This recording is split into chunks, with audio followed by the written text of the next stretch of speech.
Meaning of displaced person. Displaced person.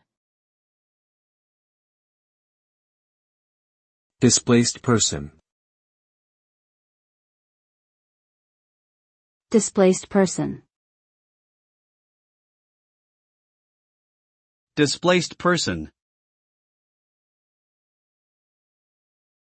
A displaced person refers to someone who has been forced to flee their home or country due to conflict, persecution, or other reasons beyond their control. Displaced persons often find themselves living in refugee camps or other temporary settlements, lacking access to basic necessities and facing an uncertain future. The displacement of large numbers of people can have significant social, economic, and political consequences both for the displaced individuals and their host communities.